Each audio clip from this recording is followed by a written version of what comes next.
Showtime! Showtime! What's going on? 4, 3, 2, 1. Welcome to our show, Hack the Planet. Hack the planet! and for those late night hacks. Go Cola, the soft drink of the elite. What have we here? The 2023 Darknet Diaries. How pedestrian. Oh, darling, you simply must try this Paul's Security Weekly. It's adequate, I suppose. Adequate? How droll. What we need is something with more sophistication.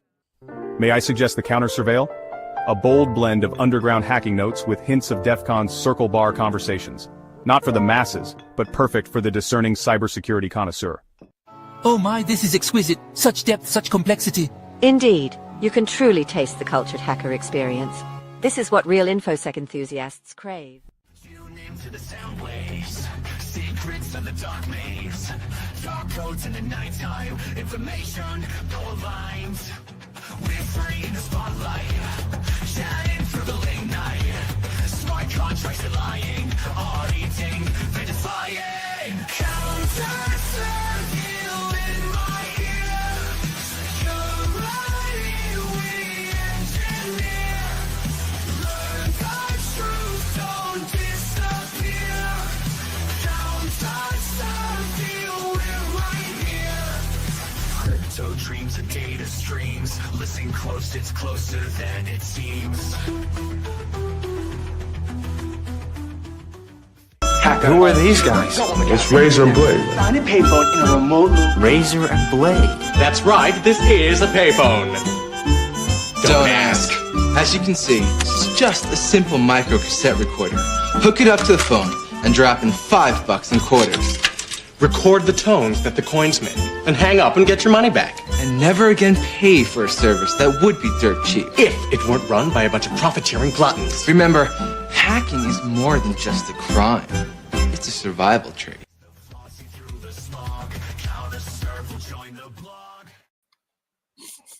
Hello and welcome to the CounterSurveil Podcast. I'm your host and creator of Shitty AI Intros, Frank, here with my co-host, Sledge. Down below, we've got Altkey and CrowdStrunk. And why didn't I say Havoc as my name? Because DEF CON's already got a Havoc, apparently. And thanks to Sledge, I'm going to get to be a goon this year for the first time legitimately. And my handle's now going to be Hammer, just because it's funny. So now we've got Sledge and Hammer. Exactly. I guess it's just like Razor and Blade. Time. It is It's Hammer time. But like, all joking aside, man, if you have trouble gooning, there's pills for that.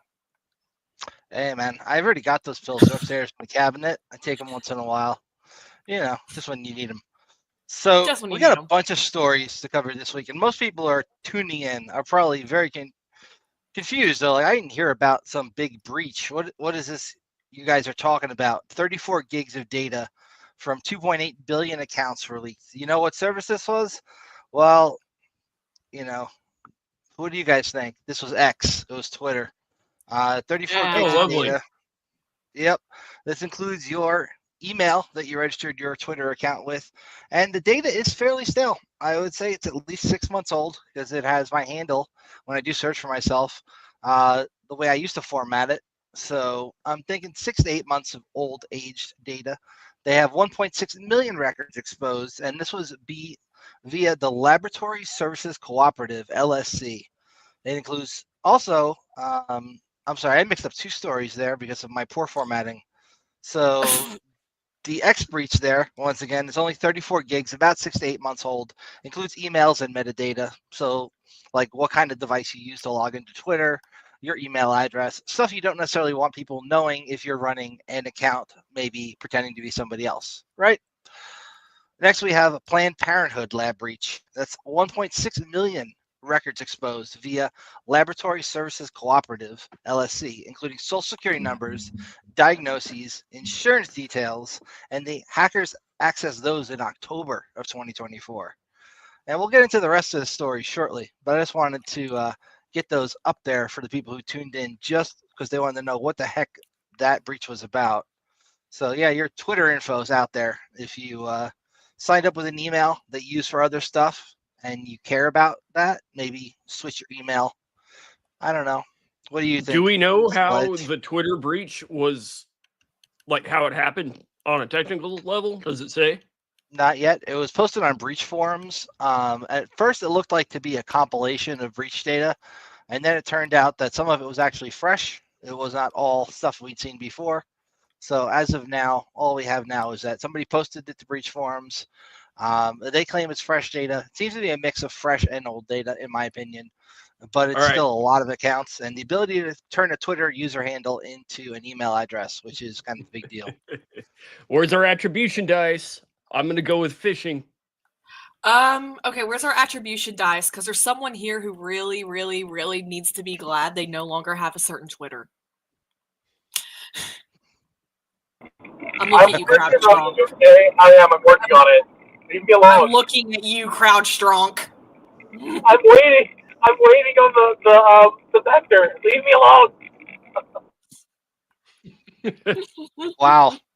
I know you're driving and in a car, but my God, your audio is horrible.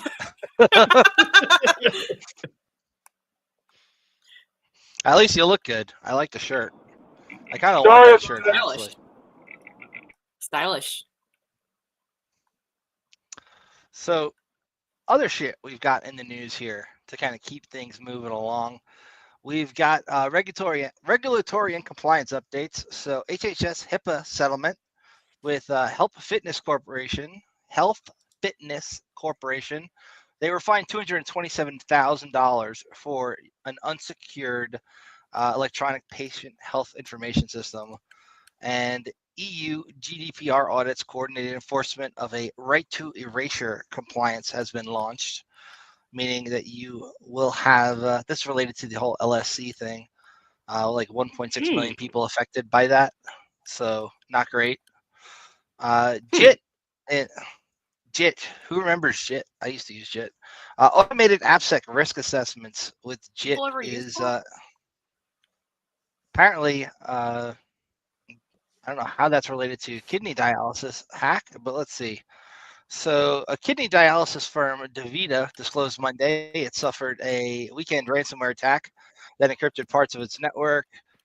They are a major provider of kidney care in the United States, operating over 2,600 outpatient treatment clinics, 5,500 organizations.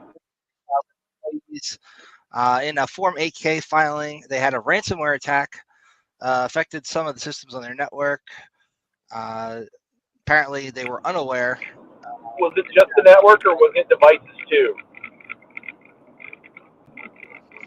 You know, the article here hasn't said yet, but it might. At the time of the writing, there are no announcements on their website or social media about the disruptions at its centers. They have implemented their contingency plans. Doesn't say how they were hacked. Doesn't say anything we care about here, but it is interesting nonetheless that these ransomware actors are still going after health organizations when some of them at least claimed they weren't going to do that anymore. And Fortinet having issues yet again. This time, hackers are exploiting flaws to plant stealth backdoors in FortiGate devices, maintaining access even after you patch it. So if you took too long to patch, you could still have somebody in your firewall. How scary is that, even after you patched it? Like, patching. Yeah. Last I heard, hey, it's like, Aphex. Didn't that patch actually introduce, I think it was 3 new CVEs? So yes, so that is wow, specifically like the anti-patch. And correct me if I'm wrong, that's like military uses Fortinet. Like they're pretty high grade like piece of hardware, right? Yeah. Yeah, they're medium range, I'd say. Like Depends. some fortunate big companies use them, some smaller companies use them. I know a few research institutes that use them, but I'm not going to say which one. I've got one sitting here that I'm never going to plug in because I hate it. I had a client that had it, and I was like the IT guy, and it was like a fucking nightmare to work with. I mean, you can do basically anything, which I did appreciate, but it was just absolutely like a nightmare to work with, generally speaking. Yeah. It's like dealing with the AWS interface, where it's like you can do a lot of stuff. It's just the UI blows. It's a spaceship. Right, but like, yeah, right. It's like a It's like a 747 console. You know what I mean? It's like all the knobs, whatever. You only need 10% of them, 10% of the time, kind of thing. Right. So what's up, Afix? Is this your first time being on? No, it's not. But it's the first time in a couple months, probably. I feel like I did a little Euro travel. Saw Rome and Venice again. Beautiful. Highly recommended. Go to Venice if you haven't. It's just like it's a city that's made like essentially a piece of art that is a city that's just sinking into a lagoon. And it won't be there forever, but it's great. But it is really cool. Yeah. Otherwise, I popped on to talk about the audio portion of the podcast, but we'll get to that eventually. So, I missed the first couple stories. We didn't get to the alien one, right? Which one? The alien one. No, the alien one hasn't come up yet. I'm gonna go grab the link to that you shot over, and it's so go over stupid. That. I think I know which one you're talking about.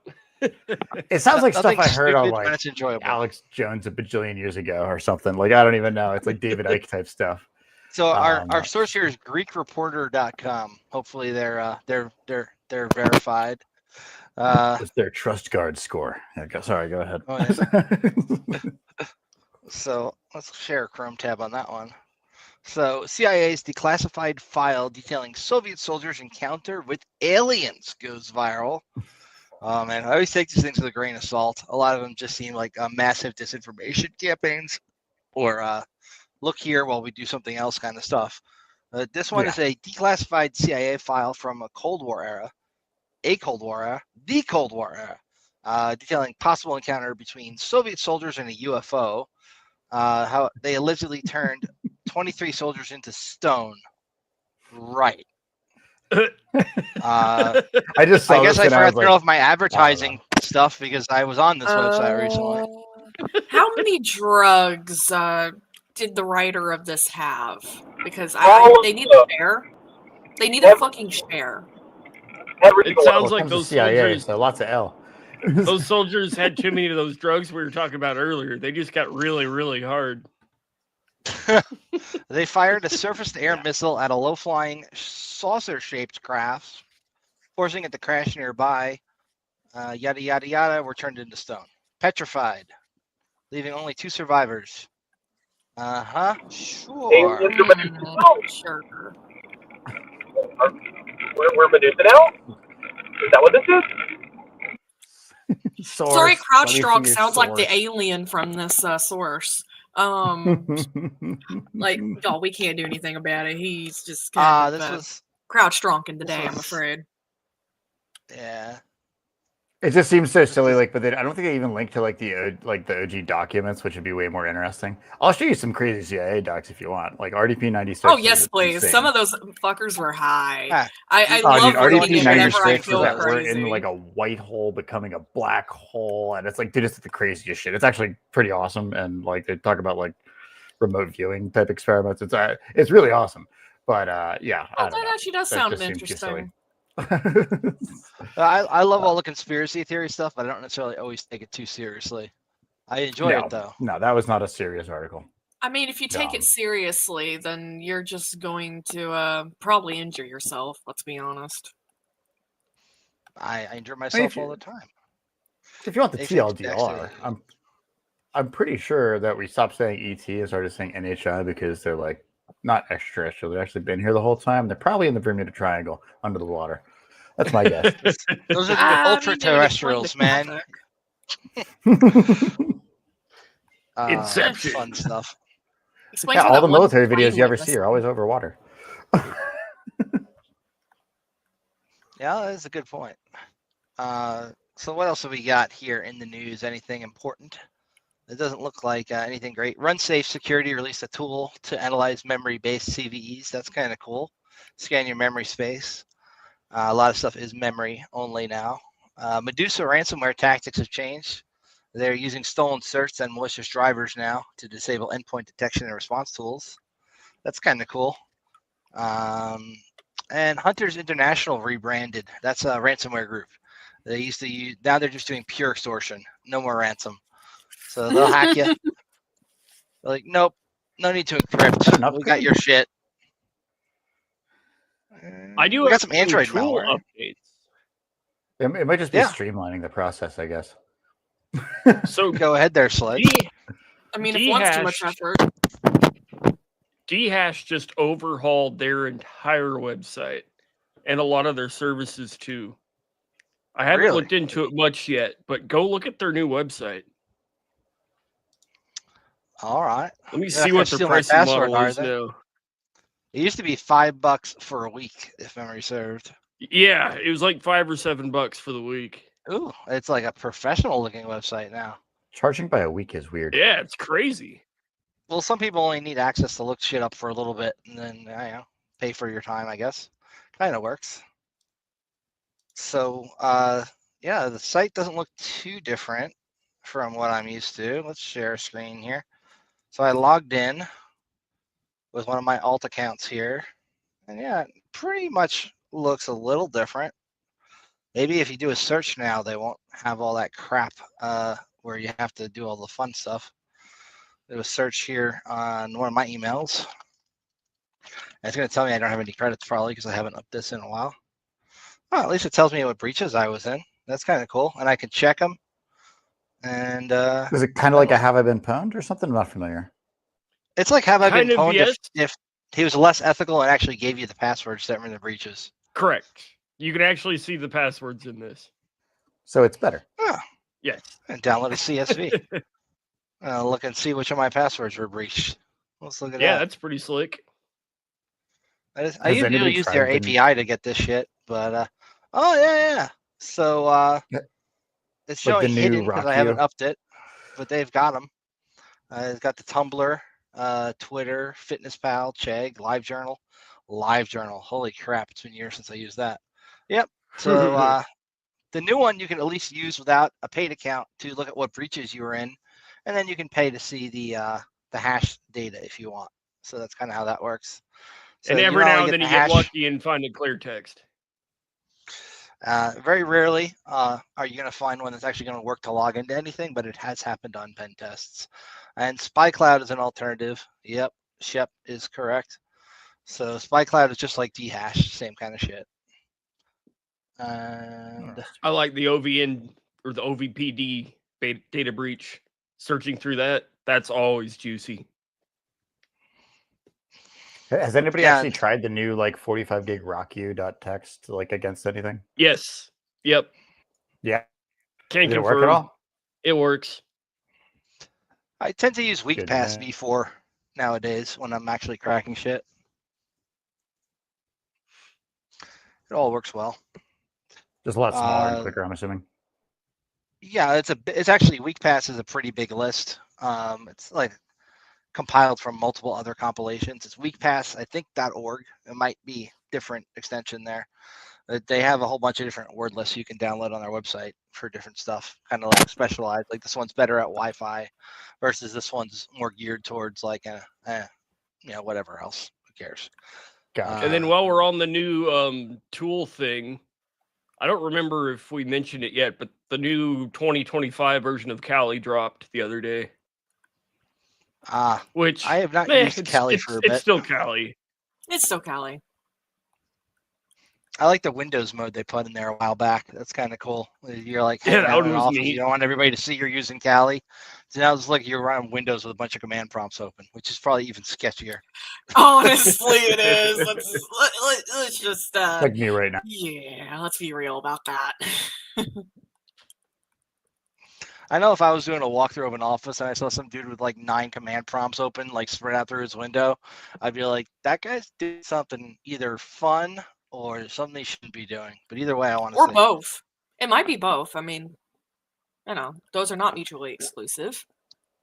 One of my most proud little pieces of software, at my last company, was basically trying to figure out how to take all the different cloud services we had and all of the log files from all of them and then pipe them all using essentially a SSH star. Just I want to go to everything at once and just pipe it back to me. And then obviously there's too much data to actually read. So then I wrote something that would essentially just use file directors, what the fuck am I talking about here? File descriptors. That's the word. File descriptors to then like it would just read it as quick as possible, and then actually, like, depending on words in each log line, condense it to single characters, and then like the background and color of each character would kind of like tell you good, bad, yes, no, and like, but like full errors, which is so you see for every single line you'd get a single character just printed to the screen across. It kind of looked like the Matrix, actually. It was pretty sweet. Like, as you're getting thousands and thousands and thousands of log files going by, it's like you can really, really quickly see, hey, this one had a weird error. Hey, this one had a weird error. Like, that was actually, I don't know, one of my. I approve of the Matrix shenanigans. And let me, I'm gonna respond to this comment real quick. Speaking of Hashcat, let's highlight another tool real quick. NPK. Oh, is that the thing that dude's got set up in the cloud? Yeah. It's basically Hashcat in the cloud. Yeah, that shit's fucking neat. It's CloudCat. He used that for us when we were doing an engagement and needed some hashes cracked. That was some good shit. Mostly serverless distributed hash cracking platform. And that would be, we're going to share our screen here. Chrome tab share. Well, that's not it. Best ID theft thing. That's not it at all. Try one more time. As you pull up your bank account. Oh, that would be hilarious. So NPK from Coalfire Research. Doesn't look like it's been updated recently, but should still work just fine. It's a distributed hash cracking platform built entirely of serverless components in AWS, including Cognito, DynamoDB, and S3. Designed for easy deployment, intuitive UI brings high power hash cracking to everyone. And then you could pay for how many GPUs you want to use and how fast you want it to go and yada yada. Yeah, that's pretty neat. You kind of get an estimate on how much it's going to cost before you do it, and then you execute it. Max price enforcement, runaway instance protection, multi-tenancy SAML-based sign-on. That's a cool feature, man. I like they've got SAML sign-on. You can integrate your MFA into that. Data lifecycle management. Yeah, it's a cool program. I always like new tools, man. All the new tools. First, you got to learn how the tools work before you use the new tools, but it's still cool to have tools.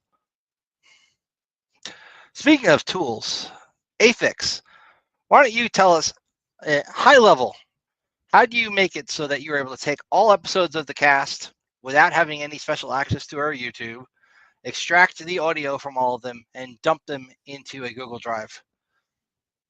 Yeah, well, so obviously the getting into Google Drive part is pretty easy. You just drag it in. But outside of that, YTDLP, which is essentially the kind of like follow-up to something many people have heard of called YouTube-DL. But YTDLP is basically the people that kept working on the project, and works with a bunch of other sites, actually. Works with Twitter, works with pretty much everything that has media files. And so YTDLP, you can then quickly submit, like just give it essentially any URL. In this case, I gave it the main channel link for this with the search query of CounterSurveil, which missed the one that Sledge wrote incorrectly. You just go to the download or go to the you just go to the releases page, just download the executable, throw it in user bin, call it a day. That's pretty much how I rock it.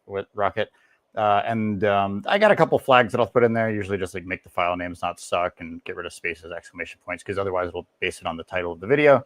From that, you can say like that'll just actually get you can basically just tell it, I want the best video and best audio quality formats, merge them together in whatever container that works in, gives you that file, and just have it brute force kind of go through the whole list of your search query, which in this case was like what at Iron Geek query CounterSurveil. Again, that's the one that Sledge typoed. Anyway, just want to rub that in a little bit. I get it. And then actually, this is a super old school tool that I highly. So before that, FFmpeg is like a Swiss Army knife of media files. I highly recommend anybody who's not familiar with FFmpeg. It's amazing nowadays. And so you'll use that to rip out a WAV file, which is PCM 12LE or something like that. This is the actual audio codec that you'll need. 44.1 kilohertz, blah, blah, blah, blah. A couple flags, you'll look it up.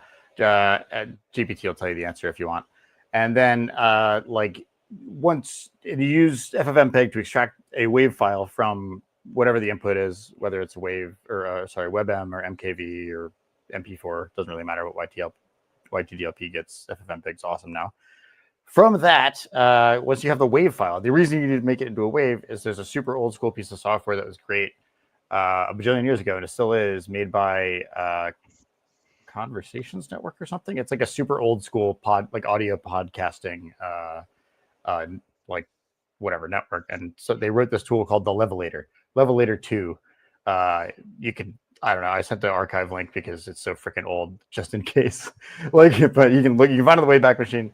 Levelator, you literally just drag a WAV file into it, and it just like looks at the whole file, makes the peaks and the troughs of the volume of the speaking about equal. So it's essentially a compressor, but it does a little bit more work than that.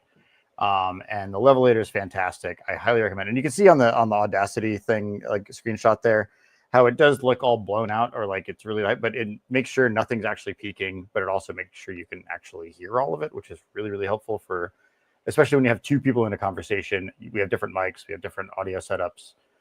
You want to make it even. And so this will do, so you literally drag the WAV file into that. It's only just a UI thing, unfortunately, so it's not super easy to CLI. And then it'll just dump whatever it is, .output.wave into the same folder. And generally sounds pretty freaking good. And people aren't like turning up their volume, turning down their volume, any of that crap.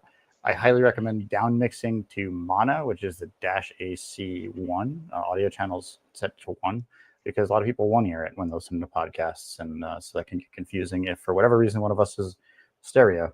And then from that, again, back into FFmpeg, and they actually have like neural networks now that you can just look on their GitHub. And I meant to find the link for you before we started. I'll just find it right now. But you with FFmpeg can actually say, hey, process this file with this trained network, which are actually very small. Surprisingly, it's like 260 kilobytes. RNN conjoined burgers. Yes, here you go. So here's the link for that. I'm posting it in the back chat here. And so this is you can take any of these. It shows you a little table at the bottom there, but you can then pick I want a general RNN, voice, speech, whatever, and they have a specific difference there as far as like picking up laughter and things like that. And essentially, then you can use as a filter in FFmpeg. I want to use this like trained model, and I want to just and again, it's not new; it's 7 years ago, and do like a voice enhancement, and then essentially or dialogue enhancement specifically. And so I think I just use the general conjoined burgers one for recording. And so so then you've leveled all the audio, and then you essentially bring out the speech parts of it to make it sound better. So yeah, that's how we. In theory, have up until this episode that we're currently doing, audio, hopefully, that sounds pretty good for all of the existing episodes that I've sent to you. So that hopefully you should be able to put on the pod feeders and things like that.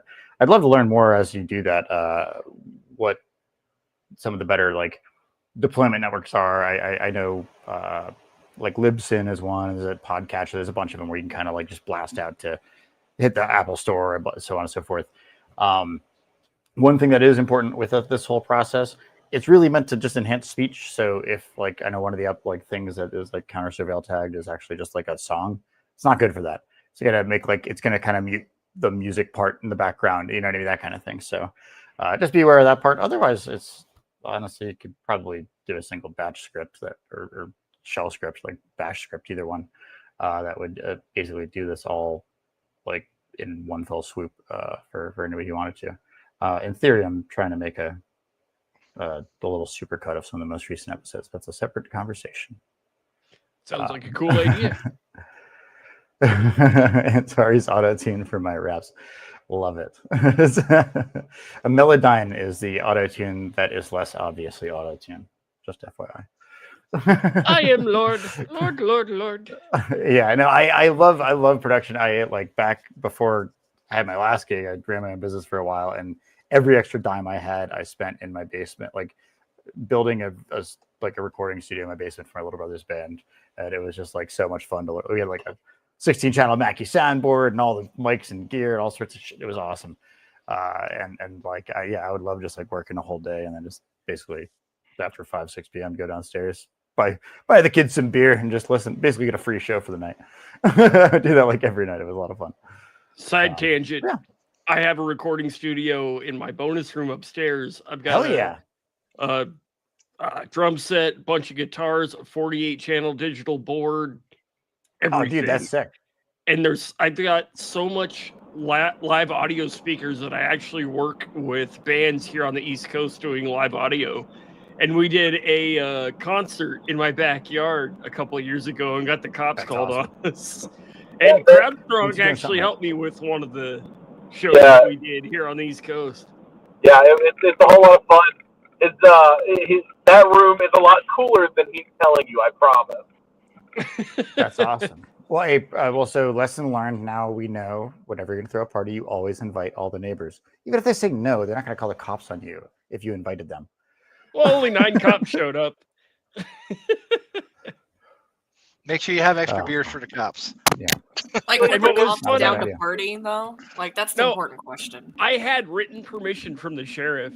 He just shows up, knocks on the door. He's like, hey, we're getting so many complaints. We can hear you 4 miles down the road. I got to at least tell you to turn it down. You don't need to be that and I was like, okay. But as he's standing at the door and all these other cop cars around my house, the head of HOA, her name is literally Karen, runs up to me screaming, threatening to call the cops on me. And I'm like, he's right here. Talk to him. Yeah. Oh, God, it's a literal Karen. That's awesome. Okay, there ain't enough money in this world to make me want to live in an HOA. Like, if there ain't no other options, I'm sleeping in my car. Friends don't let friends have HOAs. That's the thing. That's right. But John Oliver that's covered pretty much the HOAs today. for me, by the way. Oh, did he? That's really funny. Everybody likes to be their own little petty tyrant.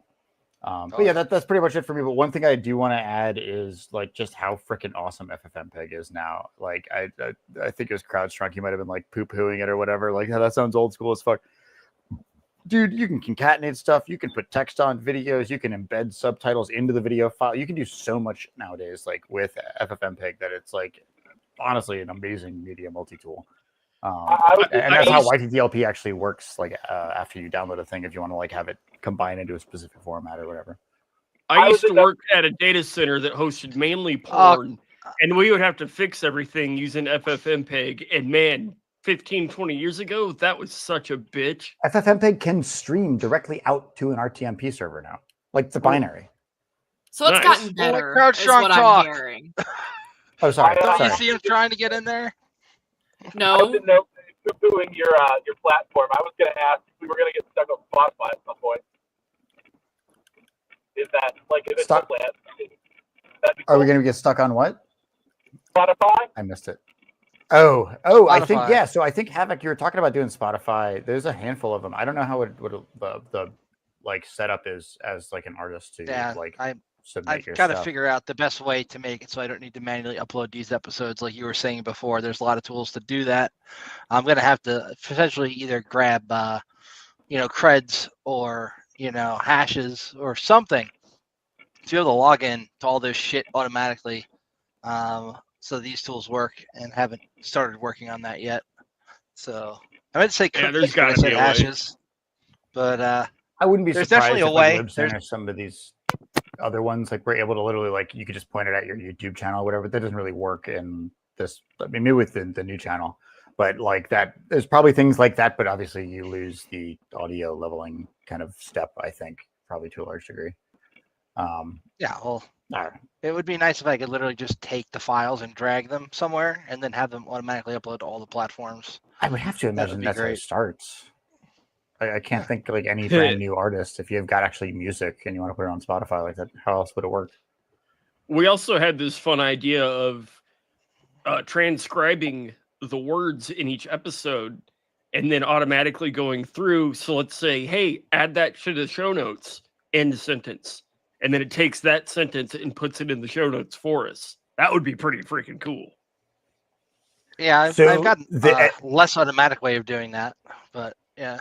Yeah, well, so one simple way, and I've seen it done like on bigger channels where you've got a couple moderators or whatever, and you can always obviously do it just as the sole moderator or whatever, like admin of the channel when you're logged in. Nightbot does it, and I know there's other streamer bot extensions that do it where you can just do like /marker and then just give it some text, and it'll actually also StreamYard. I'm pretty sure it's B or M, one of them, like literally puts a marker in the stream. So that you can like review it after the fact and like basically turn it into a chapter when it gets uploaded to YouTube and shit like that, which is pretty cool. So there's definitely ways to do that, but also being able to like kind of crowdsource that a little bit and having like the people that are watching it be able to say like, awesome joke here, you know what I mean? That kind of thing is pretty cool if you got a couple of people that show up regularly and basically trust what they're doing. Worst case they can do is they just add extra markers that you don't care about. But that's certainly one thing that is somewhat automated. StreamerBot's crazy, by the way. You can use like C# or JavaScript essentially and like code it, and it can talk to OBS on a WebSocket, but then also talk to YouTube or Twitch or whatever on via WebSockets and like do pretty crazy. I mean, pretty much whatever you can imagine. Like can literally change the visual layout based on the text and rewards that are whatever. Like there's some awesome stuff I can show you guys later that I've learned from what is possible with that. Yeah, it's really pretty wild actually. You can essentially automate your stream and you can automate OBS from your stream and vice versa. Like it's like a two-way WebSocket connection essentially, which is really freaking cool. Yeah. WebSockets are so insecure. Well, that's why you do them. Well, that's why they're only allowed over HTTPS. Thank you for all the work you've done on that for us. No problem, man. No problem. I love the production aspect of a lot of this stuff, so I'm happy to help. No problem at all. But yeah, how's everybody else doing? What's next on the agenda? Anything exciting? We've got some pretty big guests in the pipeline. Oh yeah, yeah. We're pretty happy about it. Sledge has been doing a great job recruiting people to come on here, nagging them. Heck yeah, I some just people are good at happen to know everybody. Oh yeah, That's you were worth problems. requesting. He was requesting I wear this today. It is too. Oh, you're not allowed. Remember, Ratman said no. You haven't earned it. Oh no, I have. No, he's definitely earned it. He is a goon legend. That's only the 10-year badge. This year's going to be 15 for me. I mean, I just realized like the drug rug made of like lanyards behind you. That's hilarious. It's a tie rack. I think a lot of InfoSec nerds, if you look at their room, they've something very similar going on in the background. Mine are scattered everywhere, but I've got a few hanging up behind me. You just can't see them because I have a filter up. I'm actually out of wall space. It's wrapping around. It wraps around the room. Holy shit! That plus some of the shit I stole from Black Hat and some of my DEF CON flags. I'm out of wall space. That's pretty nuts. Good times. In theory, I'm creating a supercut as we speak from 3 episodes, but we'll see how it goes. Oh, that'd be cool. I used to have a subscription to Vizard AI that would take what I thought would be interesting content from episodes and then cut it into little shorts. It didn't do a good job with a 2-hour podcast. It ate all months worth of API credits in like a day. And it's like, sorry. Oh God. Yeah. Here's your one short, and it sucks. I believe. Boosh. Yeah, I totally believe that. Yeah, we all like to keep our lanyards and shit. There's a bunch of them over there in the mess of this room. That I did. You mentioned it. About like just being able to take like an hour. I've been kind of writing the supercutter software, and like you can probably see my video starting to take a shit while it condenses all this stuff. But like, yeah, I love that idea of trying to distill these longer form conversations down to the core parts. Because it's not easy actually. And like, you can't just pick words or sentences. There's generally like things that connect the different ideas and things like that. And so like mind maps are a great format for that. What I've found is if you take any GPT tool that's got like a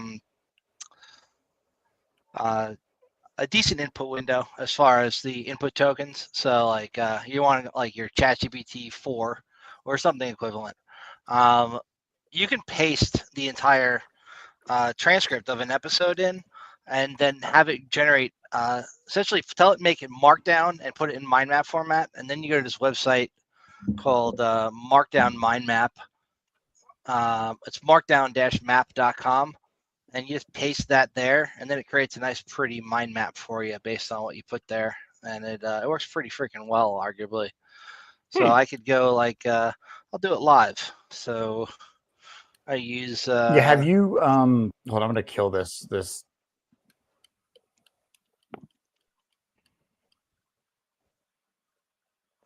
Not sure how it works. Pushing for at all yet?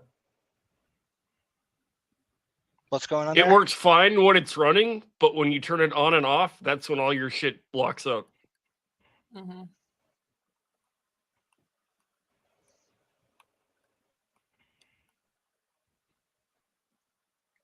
You got it. You got it, dude. He is frozen. That's what he looks like for the rest of the cast. He's just going to be a thumbnail. So, say we go and go on the old YouTube here. We go to Iron Geek's channel and grab last week's episode where we interviewed. Who did we interview last week? I forgot. Let's do the one with Moloch. All right, so let's go to history here. Let's grab the video with Moloch. So we'll go to live ones. So I'm going to grab this video right here. And now I'm going to go, oh, maybe it helps if I share my screen, right? Demo gods be praised. So I'm going to use this GPT tool. This is just one I paid for that I can use that works pretty well for this. And I'm just going to have it summarize this YouTube video for me and give me some notes. So it'll extract the content, get me the notes. And then I pretty much just go to like ChatGPT after this. And I paste in the details that it gives me here. And I say convert to mind map markdown format. And then it makes it markdown, but in that nice little mind mappy format that you can paste into the other tool. So let's see what we got here. Full screen that. That looks cool as hell. So I'm gonna grab. I've given you access to this tool, by the way. That takes all. Yeah, I haven't right played here. with it. Well, you should. And then That is grab super it all. cool. All right, so grab all this shit that we got here about that episode, and scroll it down. Actually, it's got a built-in mind map that's not quite as good as the one I'm going to use, but I'm just going to use that for now so you can see it. We'll create a little mind map based on that. But you don't need to use that if you don't have this tool. What you can do is literally just grab this, go to say ChatGPT, say convert to mind map markdown format, and then just paste what you got there. And it pops it in here. This under little format here. Nice, nice, nice. That's what we want. It continues to generate it. And there we go. And almost done and good. And now copy that shit and go over here to Markdown Mind Map, paste that shit, and then boosh. Ooh. Right? See? That is cool. So where are my dick jokes? That is pretty sick, not gonna lie. That's pretty cool. Right? Not a bad way to break down a YouTube video so that you can very quickly see what the hell it was about. Well, we got all this cool shit in here about the episode. Now it would be dope if you could click on one topic and it takes you to that spot in the YouTube video. Bitch, you build it then. I don't know how to build that. It's a great idea. Go build it and come back next week and explain how you did it. Somebody go build it. We'll have you on. I like this one also because you can kind of screw around with the color formats. I like the one for Spotify generally. Yesteryear is also nice looking in gray. So you just kind of like can very quickly change the way the whole thing's formatted. So yeah, it's a nice little tool to use when your computer doesn't freeze when you're on the web page. And then you can click stop sharing, and then it works again when nobody can see it. That's how life is. But yeah, it's a cool freaking tool. And I use NoteGPT as just it's one that I came off like a while ago when I was looking for something to summarize shit, and I just paid for like a year of it, and I just used this to quickly summarize videos. It also took its own little mind map format here and made one. So let's see how that looks with what the hell it made. It made nothing. Nothing. It's a hard fail on their part. But it's easy to make one with that tool. I like how it connects ideas together, really, because it's probably a lot easier for visual learners to look at something like that and see what something was about than listen to a 2-hour episode. You know, we do like to talk here. Hey, we're getting better than 4.5 hours. Mm-hmm. Yep, I'm ran out of jokes. So Afix's supercut generation is dominating his GPU right now, so he can't turn his camera or mic back on. He froze his machine to generate us a supercut. So we appreciate you. There he is. Hear me now? He's back. It just freezes when you start it and stop it. Is it okay now, though? Yeah. It seems like when it's running, you're fine. But when you start it or stop it, you just die. I forgot I added at the end of that code run, woo, it worked. And I'm happy. Woo, it worked. So it's always fun when your own code is like, yeah. All right. So I'm going to send that to you. I'm not going to watch it because it's probably going to be horrific and hilarious. No, we got to do it live and laugh at it. Yeah, I'm just going to send it straight to you, Frank, and we can take it from there. Mr. Hammer. Sounds good. I'm at least going to skip through it and make sure it doesn't sound like shit. Hammer time! No, test it live. You can do it live if you want. You can just share your I just want to make sure that it doesn't like right immediately become like glitched out audio, which does sometimes happen. Okay, we can go into that in a second because it's fucking fascinating to me, like how video even works on the fucking internet. It shouldn't, basically. Like, what do you think? You have frame rates, whatever, that's fine. You got 30 frames a second, but also your audio is 44.1 kilohertz. Like, you realize these things don't actually line up on like frame boundaries and like things. It's actually kind of a miracle that any of this fucking works at all. Yeah. Anyway, so let's keep going through this. But what I wanted to ask before you got this far is, don't you have to upload the transcript in the first place? Can't you just like do that and just say like, give me all the segments with like alt keys dick jokes? Yes. Yeah, I can do that. So if I go to GPT here specifically, and put that tab back up, so over there. Because YTTLP can also just download the straight transcript as well. And tell me all alt K3Y's jokes from this episode. I would assume it delineate her voice to separate the speakers. Yeah. Can it even understand my voice? I'm redneck as fuck. Just tell it to do all the dick jokes, not without the speaker name, because it's not they're going to almost all mine. Like, let's just be honest. Most of the dick jokes are mine. Yeah, you definitely show up a lot in this supercut, Alki. Uh-oh. I mean, I just had a bunch of bad words. You gotta stream it now. I know. I'm uploading it to that same drive folder. No. Give me like 3 seconds. Oh, you're popping it on Google Drive? Back. Yeah, I'm throwing the same one because it's 300 meg. So give me 5 seconds. I'll be right back. Get faster internet, bro. I got gigabit, but the upload is Comcast. So it's only like 20 or 40. Weird. My upload is faster than my download. My download's faster than my upload. Insert dick joke here. Is mayonnaise an instrument? Don't feel about that. I'm in the Google Drive folder, my friend, but I see nothing new. and he's out peeing anyway, so he'll be back. Probably still uploading. Yeah. You know, it would be fun if we went and looked up like old fucking Iron Geek talks and then made mind maps out of them and talked about what the guy talked about and like kind of did like a meta talk about a talk. That'd be a fun thing to do. Or take similar topics from different years and have AI compare the two and see how things have changed. That could be neat. Oh, yeah.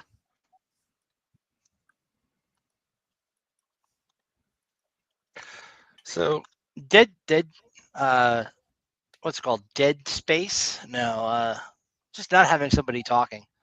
It kills podcasts. So somebody's always got to be talking about some bullshit. So I am talking about some bullshit right now. Yeah. Hey, have dead air. Hey, Here, good joke. I'll do this. Anybody recognize this shirt? Oh. Shout out to DC 801. You should see it in there now. Drippy. Oh yeah. Show us your shirt. Hell yeah. 801. And then So did you literally just get like Velcro on the shoulders there of a regular shirt and put some patches on it? This is how they sold that gave shit them like out. that? Yep. Wow. So if you get And it 801, came with the you patch can rip and their everything. patch off and put a new patch on. I could, but I I had to won't. give you the asshole merit badge patch I got laying around here somewhere. It'll fit right on that shirt. I'm pretty sure I have the CompTIA Idiot Plus badge around here somewhere. I have that sticker. It says arguing over the importance of certification since 19 whatever it was when they started. Oh, I need that so much. Is that an actual, like, is that a thing that exists in Idiot Plus? Yeah, one of my friends made an Idiot Plus badge for me. I need contact information for this friend because I need one of these. That's amazing, dude. Oh, I need it. I have one that says Intel inside, idiot outside somewhere. I like that one. My favorite is please do not lick the walls. Yeah, there's a reason they had to make that.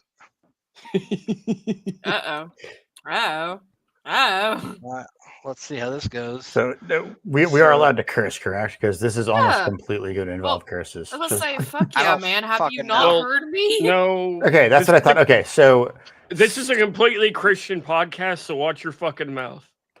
all right, fair Oh, enough. damn it, Sledge. You could have fucking told me. So we'll see how this went. yes. So for reference, all I did is I looked for the words "fuck," "shit," "ass," "dude," "cunt," "cock," and AI, and it's expanding to give the full sentence of whatever those words were in. And that's of like 3 different episodes. See how that works. I'm going to be in this one. Oh, yeah. It's going to be like all me. Oh, no. I can't hear it. Can you guys hear it? I can't You hear don't it. have to share audio. There's a little checkbox when you click to share a window. Yeah. Let me try again. It almost certainly works best if you do another Chrome tab and share that tab. Like for whatever reason, I've discovered that works pretty well with StreamYard. Like if you just Can you do that through open it and download the VLC or file. can you open it in the browser? If you just drag the file into a new tab and then just share that tab through StreamYard, that usually works pretty well. Yeah, that should work. Cool shit with it. Literally Does just that work at all? take a piece of string and some gasoline or anything flammable and put it around the bottle and light that shit on fire and hope you don't set your house on fire. So, Larry, speaking of former days of pen testing, what's your view on the current trajectory of AI and AI as it's related to pen testing, with a focus on view based on how you think it'll impact national defense? So yeah, I have opinions about AI. And this is a safe space for everyone who's not an AI. Me personally, maybe I should have put AI. I AI when used appropriately and prompted for a couple of reasons. One, so much of the stuff that I've been doing lately, a lot of management tasks now, like getting AI to write a whole bunch of language that 10 years ago would have taken me a month of Sundays to complete. Like For me, now I can use AI to create amazing art that I never actually got formal training in. A few months ago, live on this podcast, we demonstrated AI. In the news this week, we have North Korea started a threat group where they're using AI. That their whole focus is AI. AI is great at finding patterns. It's a forcible. Just paste it into AI and tell it what you want, and boom. I like the Bash integration of LLMs, where you can just literally, right from Bash, call the LLM with a question. That's cool shit. And I can tell you one of our big initiatives is going to AI-driven response models and things like that. We're pushing back with our level one SOC because they integrated AI, but it's not doing correlation very well. So we're getting multiples of the I feel like I should same rerun this alert without AI. because the AI doesn't know to correlate them. Things happen, AI or not. That was so much fun to put. Take a picture of it and feed it to Perplexity, dude. When I first got this thing, AI wasn't as big of a deal. I had to figure that shit out on my own. On another note, you have an amazing ass motorcycle, my man. Yeah, it's not something traditionally you think about security. Like, do you watch some guy fix Xboxes? Yeah. Oh, shit. It's like shit, man. I was like, dude, I could have been learning about Who the fuck wants to remember working for a what the Web3 startup? fuck is happening? They were trying to use duplicates of everybody. What's going on? cryptography. I heard some recordings of this dude basically getting booed off the stage. Pain in the ass. Dude, I almost thought he was watching. Shut the fuck up. Maybe why you want fuck because you got a haircut. outside of teaching, EOS, capture handshake, or set up captive portal. What cool shit do you teach in there that most people don't know about? Yeah, I imagine if somebody were to do a nice security audit of Radius itself, the protocol, they might find some cool shit. Also, Joe Dirt says he's leaving, Wow, I so we touched can all my talk face shit a about the lot. feds Why again. has nobody told me that before? Excellent. We can talk shit about Joe Dirt too. Need like 6 more shelves, dude. I'm going to jinx the shit out of myself. He's like, hey, Larry, how's it going? I'm like, oh, shit. And I'm like, oh, fuck. They use the API and show them real passwords that they had. I'm like, Username This was good. Oh, it's all movie shit anyway. Like, it's got a flared base, dude. We didn't see shit Wednesday. The pastor of Shut the Fuck Up Friday. Yeah. It's always shut the fuck up Friday. Dude, I met Jack Shut the Reed-Snyder. fuck up. He was only like 3 There we go. episodes deep into his shit.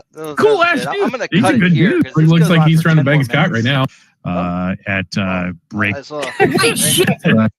And then Pretty sure I saw Hunter, who has something updated. interesting in there. I mentioned that All state now. basic Well, it's too late You now. should thing. Security would have to be actually calling SpaceX to get my ass down. I used to say fuck when I was a kid. My mom would wash my mouth out with Dawn soda. I was like, how right. many times did y'all say fuck as a kid? Because I ain't.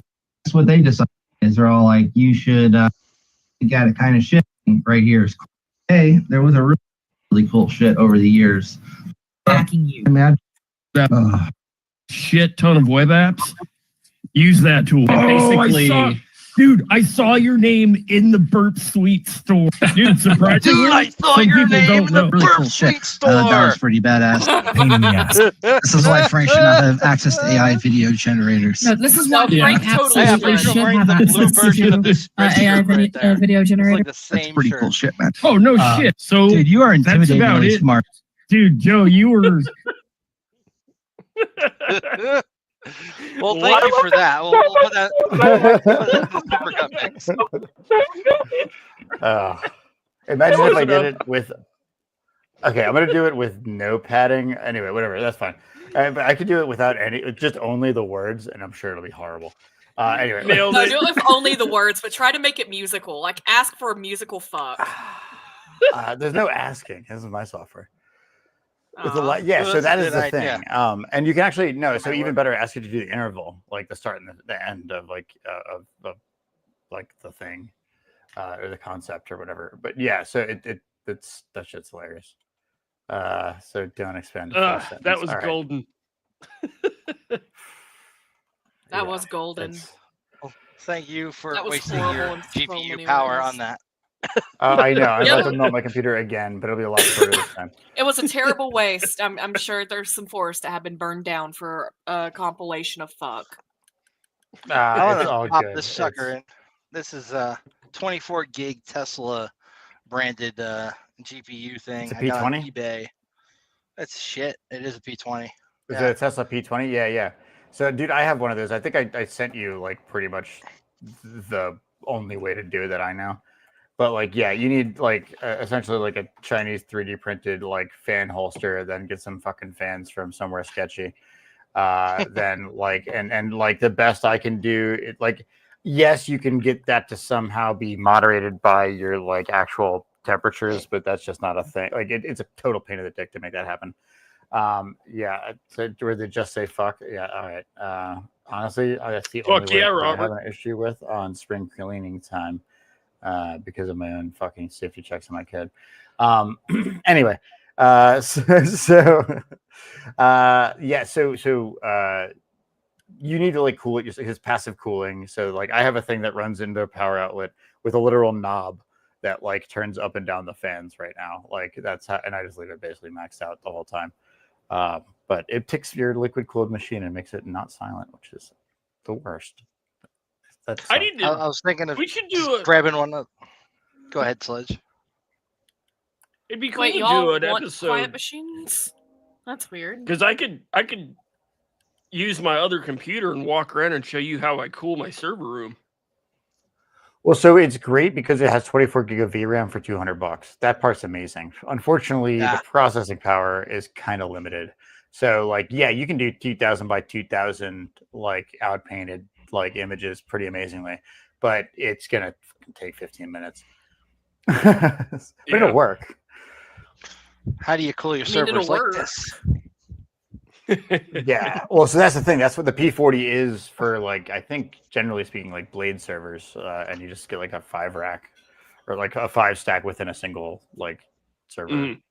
Like, I guess it's probably was that 2 U's at least.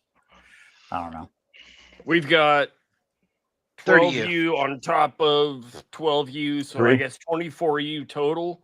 But hell yeah, the bottom one with all the storage and the servers is soundproof with temperature controlled cooling to the back. We made this makeshift foam compartment to suck out the air with two separate 480 CFM blowers going outside through some of the vents that go up the ceiling that are already there. I just made some little splitters to blow it out.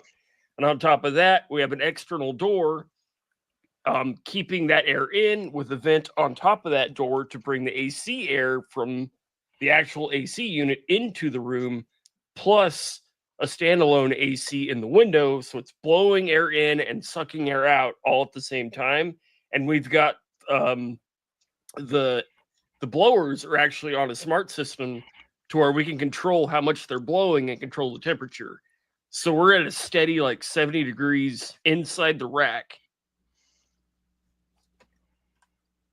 And we're running like 400 VMs any given day. That's and using one of them. Yeah, using one, maybe two. You might use two. They're spun up in case we need them. Which you totally will someday. Totally. Hey, that lab that I gave you guys. What's that? IPKVM. Oh yeah. Look at the size of this sucker. It's great. It's like a freaking actual implant. Gotta love it. You got HDMI, a USB port, and Ethernet. And then it literally spins up a web page that you can go to on the same LAN and control that computer. Fucking great. Hell yeah. Robert wants a compilation of just us saying fuck, so like get on that. I saw. I'm working on it. But the audience wants, the audience gets. It's pretty cool. This is the smallest Nook form factor thing I've gotten yet. This sucker fits in your hand. All of the videos that we have, if we're just saying fuck, because that sounds like it would be cool. Shut your fucking face, Uncle Fucker. You're I thought I'd be reducing it by like not including AI, but it only dropped 20 fucking calls. That's not much. Out of 141. Wow. Next time. We'll get it. Next time. It's in this thing. I'm probably going to lose you guys. Somebody's rendering.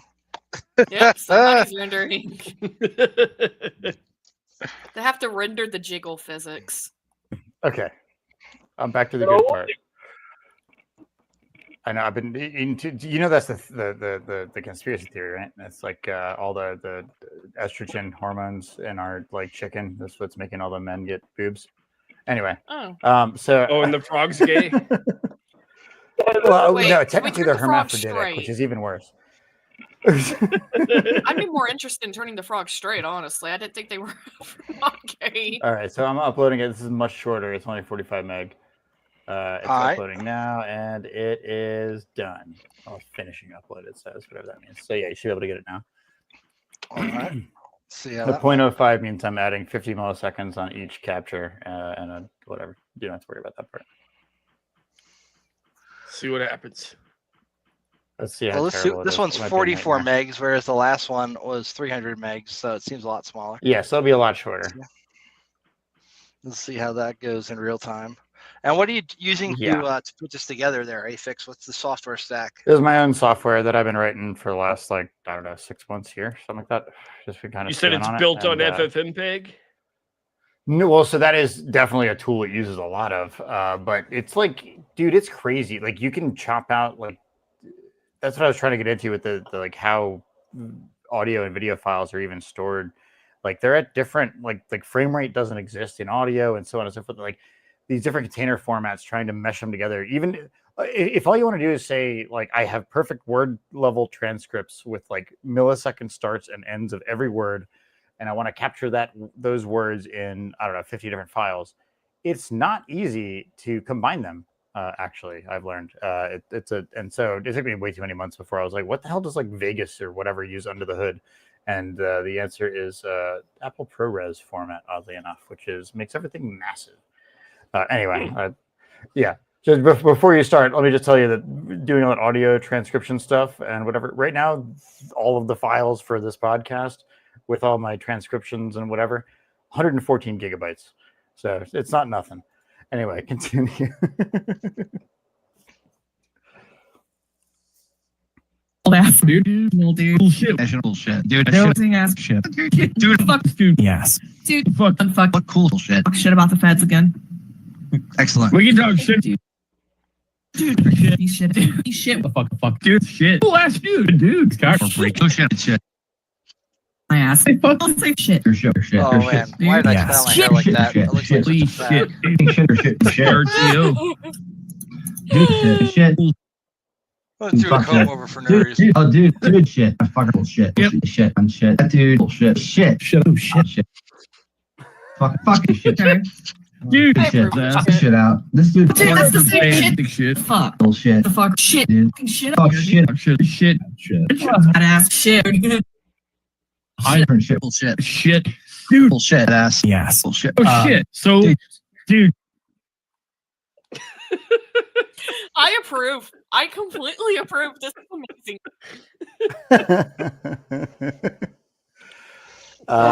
Yeah, and that was combining anything that had less than a 3-second gap into one clip, but that's whatever. Just params at that point. So, comments from the audience, they seem to approve. Okay, good. It wasn't just fuck, so forgive me for that. That was great. Well, fuck. We just I know. That was ringtone. only 3 episodes, so I will Oh, let it run the rest of the episodes overnight, and we will have an hour long. You should make a shit. Grab all the words in Carlin's list there, and just make a supercut of that. Yeah. But then you need all the alternate spellings of titty. Anyway, that's besides the point. I did say boobs a few times. Yeah, no, I've said titty a Put lot. that in there. Boobs are popping. All right, hold on. Let's see if it was in these. What can I say? These on my mind. No. Oh man, fucking ridiculous. Yeah, I know. The supercutter is only found one segment to process, and it's just a single word, a boob, I think. So we can just skip that. Is this something you're gonna like release commercially, or is it gonna be an open source? I kind of would like to, but I don't know how. Yeah, it'd definitely be like paid. I don't know how best to do it.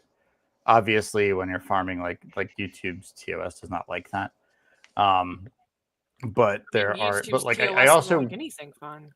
Well, so yeah, so I've got like it's weird. It kind of came up from like a strange use case from like a good friend of mine. they they constantly like farming like these different like, so I don't know if you knew this, but lots of courts are actually like live streamed on YouTube. And if you know the channel, you can actually catch them. But they often don't have them public after the thing's over, like after each day.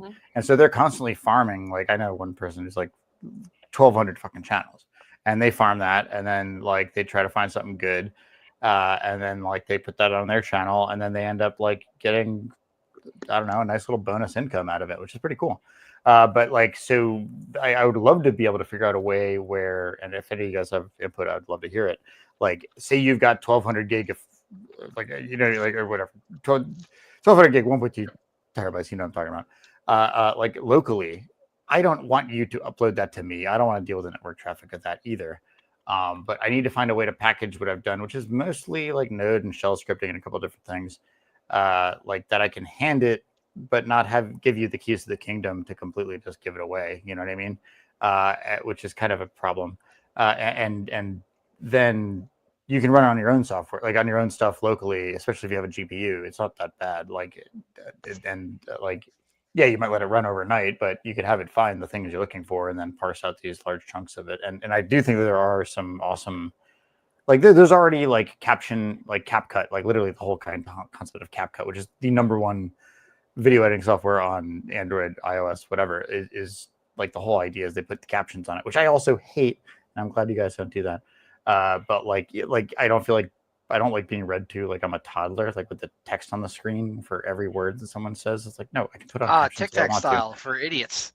Yeah, right, exactly. Well, no, first off, I think that if you like film in portrait, you should be banned for using anything with a lens for the rest of your life. But that's besides the point. Like, I mean, like think about the Rittenhouse trial. Like if only those things were shot in landscape instead of portrait. Like, okay, first off, your eyes are sideways, TVs are sideways, because that's how our brain works. But like you get a lot more context of what's happening around you, and all these questions would go away. So if you're ever filming, anybody watching, if you're ever filming anything like that might be historically relevant, please landscape, please, for everyone. Even concerts, anything, do portrait. Anything. It's because you can always take a landscape and crop it to portrait. You can't do it the other way around. It's super important, in my opinion. And this is just producer brain talking, I guess, at this point. But yeah, just don't do that. But I love, like, I was trying to kind of solve this problem for myself, and then also, like, and also I would love to be able to search videos as text, if that makes sense. Like, I'd love to be able to control F. That alone would be a great platform on a idea, video. to be able to control F in a fucking video for the text that you want. Yeah, and not to do it from the captions. So being able to do that quickly is actually the problem. So the best case scenario I've found, and it's like lower accuracy, is still pretty good, but lower accuracy if you want to get like word level timestamps is about 36 seconds. So for every 1 minute, for every 36 minutes of video, you need 1 full minute, which just isn't fast enough for like most people. Yeah. Robert Rittenhouse before anybody asks. Don't tread on me. Yeah. No, dude, watching that kid get his life back was actually a pretty emotional moment for me. I watched that whole trial live, man. I try not to get political, but I'm on that team. Yeah, it's like I'm on my own team. Kid who got caught up. He didn't aim for any of that, and he also seems to have lost a bit of his funny bone following getting hit in the head with a fucking skateboard. Yeah, he doesn't take it lightly, but it's like, dude, I'm glad to see you have a life. Anyway, so no, it's not out yet. I would love to make it a thing commercially. I think there's a lot of opportunity for that, but I'd love to find a way to like be able to kind of send it out to like actual editors, because I feel like there's a lot of people that do. There's something super powerful about the concept of a supercut, where you can kind of like, especially when you see MSN, MSNBC, CNN, CBS, blah, blah, blah, all putting out the exact same phrase. Blah, blah, blah. Like, you've seen these cuts, I'm sure. Like Matt Orfalia has a ton of them. They're all saying the same shit. Yeah. Our democracy is at risk. Yes, exactly. And like that's probably like the prime example of that stuff to me. And like it just cuts through the bullshit so quickly that I think there's something very powerful and important about that. You could actually make that You could take that idea and run with it, make it a plugin for different editors and stuff. That's kind of what I was hoping to do. So I hadn't even thought about the plugin idea of like different, like you mean like editing software? Yeah, I hadn't actually thought about that, but that makes plenty of sense. It really depends what your system's capabilities are and how best I can. I would love to hand people the code if I can like trust that they're not gonna be able to just copy it and send it to somebody. Don't give people the code. Which Look is what the happened current to state. Bloodlust and Nesticle. Google that Blood shit. slut? Bloodlust Nesticle, and you'll realize why that's a bad fucking idea. Which is giving them code. Yeah, you don't do that. Back in the day, there was a channel EMU back on IRC, and this dude wrote one of the Did you mean first. to extend yourself? What just happened there? You made me the. Oh, so it's the Sledge episode. You made you. So it's the Sledge episode. So back in the day on channel EMU, I think it was Dalnet.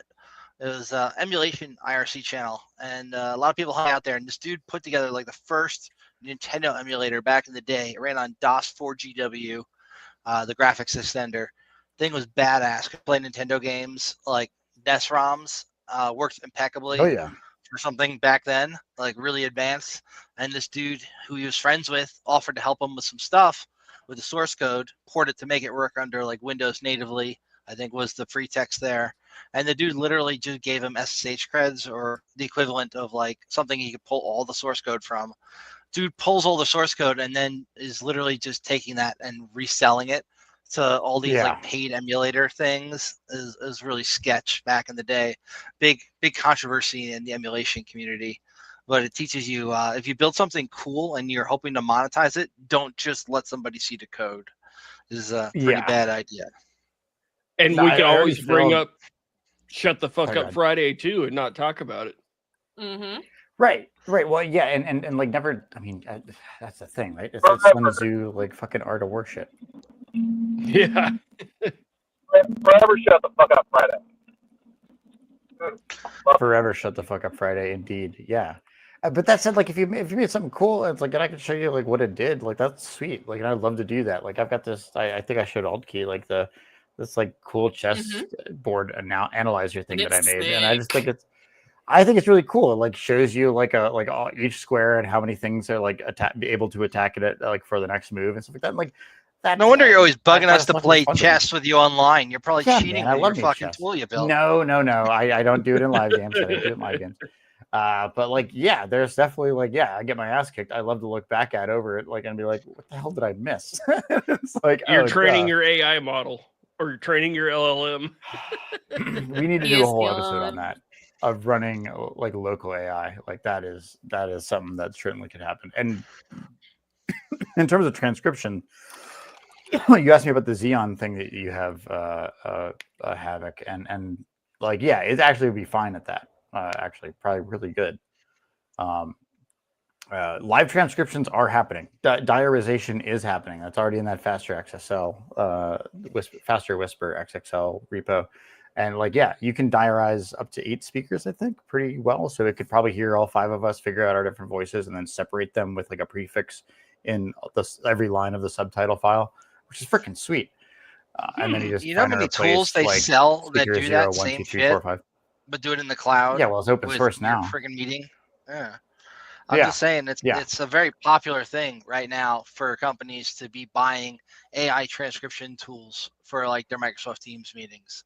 In fact, it's easy if you're StreamYard. It's easy if you get everyone's separate audio file. You know what I mean?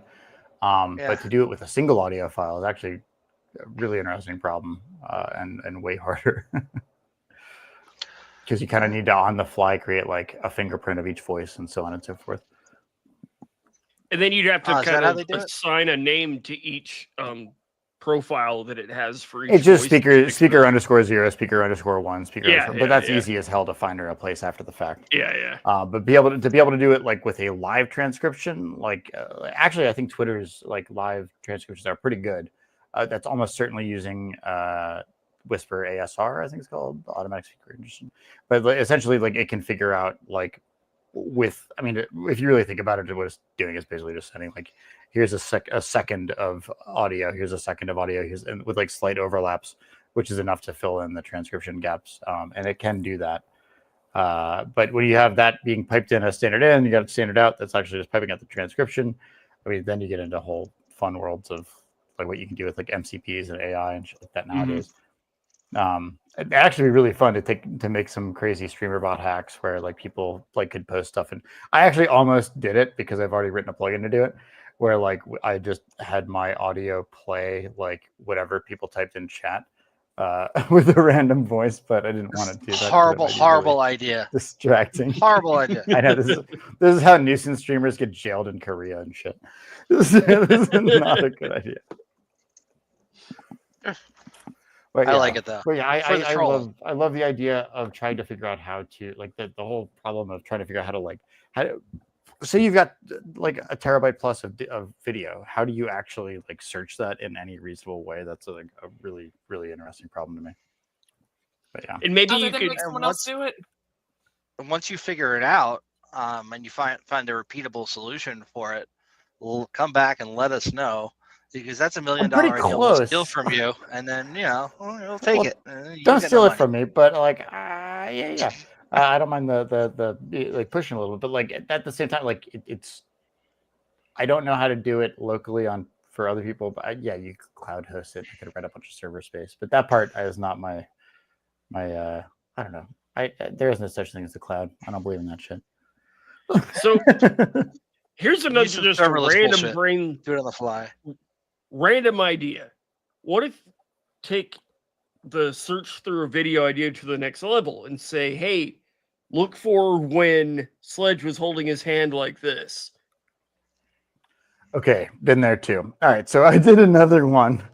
Trying to take this a little bit further a couple weeks ago.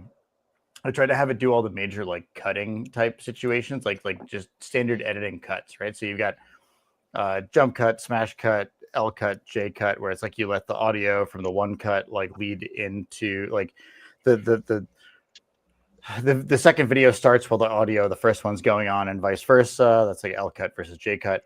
Then you've got like a smash cut, which is like you do on one thing. Cutting on action is a very common thing that editors do. Every frame is a painting. If you haven't heard of that YouTube channel and you're into film editing, highly recommend Every Frame a Painting. These guys went up to 1 million subscribers and then just stopped making videos, which is insane to me. I don't understand how or why. Their painting must have been done. I assume somebody got a really good job out of it. And that's probably fair because it's a great channel and like breaks down like just Jackie Chan's action movies or like Edgar Wright's whatever. But one of the more interesting problems was match cuts, right? Where it's like you hold the camera up to a thing and then it goes to another frame of like a completely different like sequence, but that looks visually very similar on screen. And then you come back down or whatever.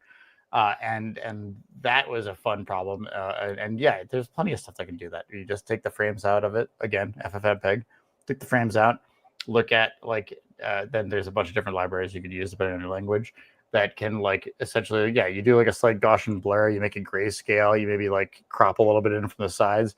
How do I find when the start of this video, like this one video, like equally matches most closely, like what is the time gap of those two videos? And then you could have it cut between the two. And like, that's freaking sweet to me. I actually used it or built it because there's a channel that I watch that does like reviews of like shitty movies. And they like, they do like full screen, like, or full length cuts. And so you have to sync it up with the DVD or whatever on the TV like link. Djibouti dubs. Yeah, exactly. And so think you like Mystery Science Theater or something, and you want to just like sync it up with the thing, and I just wanted to find out like what's the exact freaking offset of these two videos of the opening frames, so that I could watch it together. Which I also have another browser plugin that I wrote that allows you to put any other like MP4 or HLS link, like, and then it'll just like sync them up like as you scroll the along the time thing. Once you tell it the offset, it'll just keep it synced, which I use to then project to the TV, and you do one and you do the other in the corner, like one down here and the other thing is full screen. Then you can actually like watch them in sync. Like I don't know. AV production has like always been super freaking interesting to me, even though like that's not been my software world kind of background. But I get it, man. I used to be really into AV stuff. I ran the AV club back at Kellenberg when I went there. We had like our own little TV studio and shit. And I was like a one-man freaking AV crew over there for a little bit back in like '99. I would almost bet like a Bitcoin that like FFmpeg runs StreamYard. Like that's almost certainly what's happening. It's compositing these different streams and then broadcasting it back out, which you can do with a single. You're most likely correct. Whoever came up with the idea and then monetized it is freaking genius, because this is not that hard of a thing to put together. It's just they got to it first. They built it reliably. They built in the storage. They keep your episodes and all that shit. They made it an easy to use platform. And then they went from $20 a month to $50 a month. And now I'm stuck with it because I don't know how to use OBS because I'm a lame ass and I never learned it. I will happily teach you. And I would honestly use both most of the time. Then I would take this and I would feed it into restream.io to then also go out to everything. Odyssey, BitChute, Rumble, like the rest of them. Like I don't see any reason not to do that. So I use OBS. So here's a question for you, Afix. Can you have people log in and do what we're doing, like with StreamYard with OBS? Well, so you can make yourself with OBS. You mean to have them as different like inputs? Yeah, kind of like what we're doing now with StreamYard. Isn't it like vidproxy.ninja or something like that? Let me see if I can find it. I think that, video.ninja. Yeah, so this is all you need. I'm posting the private chat here. Basically, that's exactly what you're asking for, I think. And that'll create, like, so you hand that to another person. Oh, yes. Yep. They will get a link that you then feed into your OBS. And then that can just become a source in OBS. And bam, you're done. And so, you can do all of this. Video.ninja is amazing, actually. And nobody freaking uses it. I use, carry on. No, I was gonna say, or at least the people that do use it don't talk about it because it's too awesome and you don't want to spoil it. That's all. We don't want the normies knowing about this. It just uses it's not just RTMP. It's like it's stun servers and shit like that. I think. What's cool is stun binding is still a nice little attack that can be used to get into somebody's local network. I believe it because it gives you like a backdoor into their whole local network, right? Yeah. Yeah. So anyway, know what you're dealing with. But that said, it's great for normies to be able to hand a link to somebody, and you can do an interview, and it's all in OBS. I like to use OBS for streaming. Like every now and then, I'll do some jam sessions with friends, and we'll live stream it and yada yada. Hell yeah! But it'd be cool if our latency isn't terrible. I'd be curious to try with somebody on the other side of the world. I've tried to solve that problem for like almost a decade of like, how can I jam remotely with friends? It's almost impossible. I think your best bet is to start 2 measures late. So what we ended up doing is I would go click with my drumsticks to start the video and the audio. And then the guitarist would play his riff and then I would do my side and then interlace it later and make it all sound, put it all together. So if you can sync it up to like a measure late or a beat late from whatever the original source is, which is probably drums or bass, I would guess, and then you might have a shot. But it's still not easy to make it work. I would love to do that. Can you trampoline both of us like to okay, you're 150 milliseconds late and I'm 300 milliseconds late. Like, can you make us both 450 and make it work? Like, is there a way to do that? There might be. Dude, that is a good question. I bet that is doable. Right. And then you turn it to a piece of software and call it remote jam. Yeah. I remember when COVID started, there was this YouTube band I really liked called First to 11. And they do mostly like covers of 90s shit that I like. But they started doing it remote where they were all at their own place and then like stitching it together later. That was a pretty neat effect, but it'd be cooler if you could literally just jam live without having to worry about that delay. That'd be really cool shit. Well, have you ever used like a MIDI keyboard or anything like that? I haven't dealt with MIDI in a very long time. and I don't have any Well, keyboard USB knowledge. to MIDI, essentially. Like, okay. So, like, even if the keyboard you're touching and you like bong, if it doesn't exactly bong, like the moment you hit down, it just feels off, like as the player of the sound. And so that's where it gets really tricky. That's why ASIO, ASIO is like the, correct me if I'm wrong, Sledge, like that's the only driver type you ever want to use, which means exclusive hardware access and is essentially zero latency. It's very, very close to zero. But like even 50 milliseconds, 150 milliseconds, it feels way off. Like, here's an example. Whatever you're playing. Here's an example of me trying to interlace 2 different video streams with a buddy of mine out in Colorado. Started at like the 45-second mark.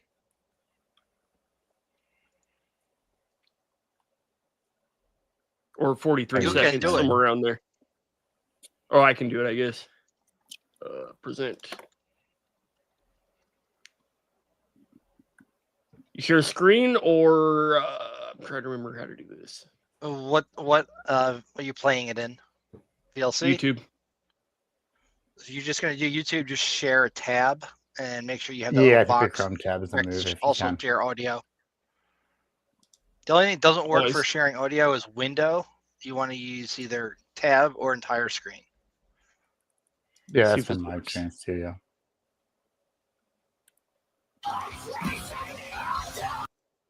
Do you hear audio? Yep. I do. It's a little framey.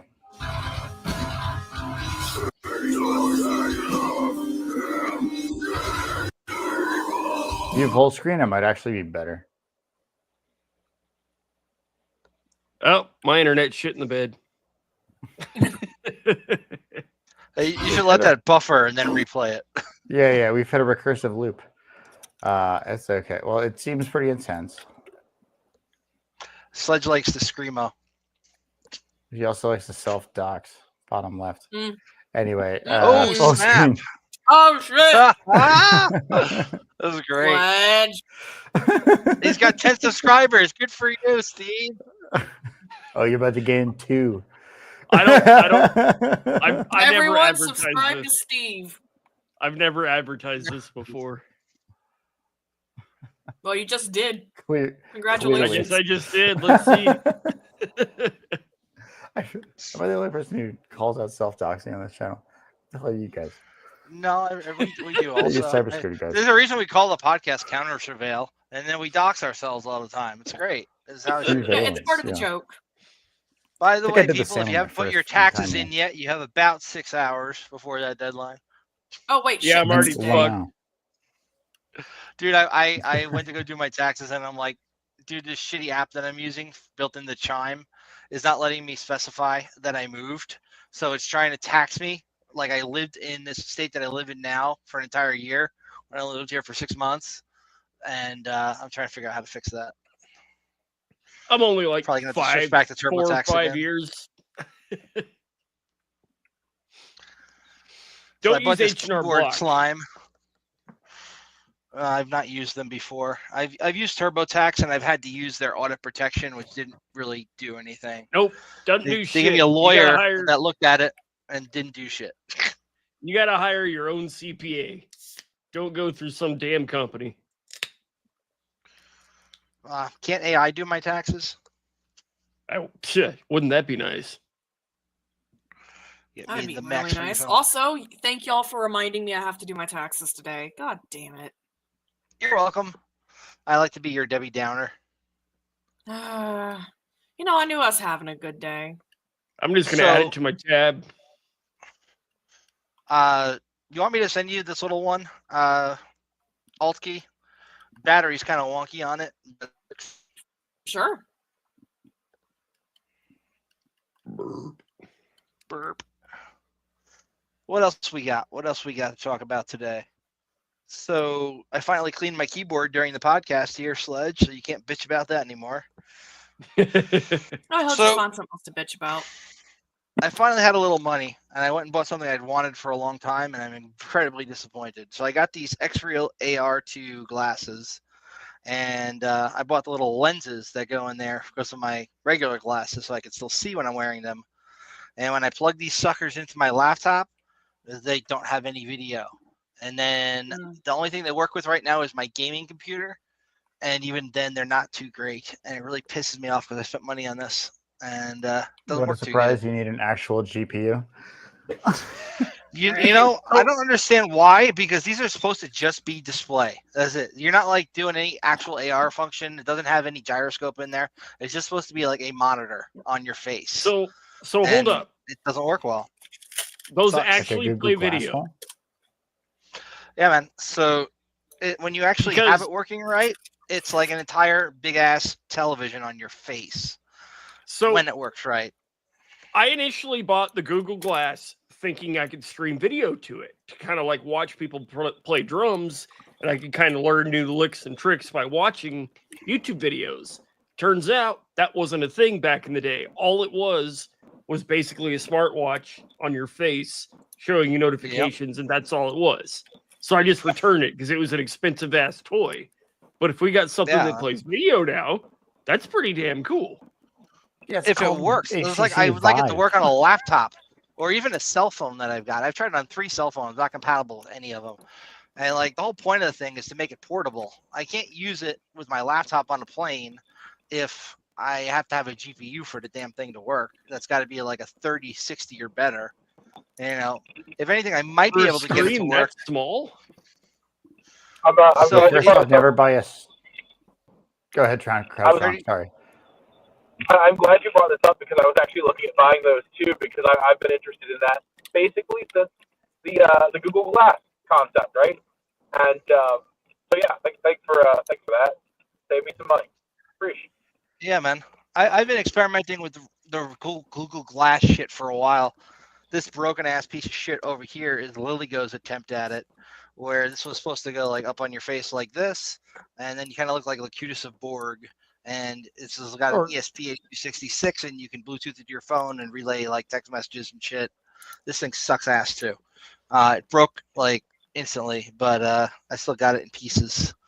But these things are only like $40, and they're shit. Got 2 back at the house, and there's actually a small-ish community of programmers that are working on programs for those things.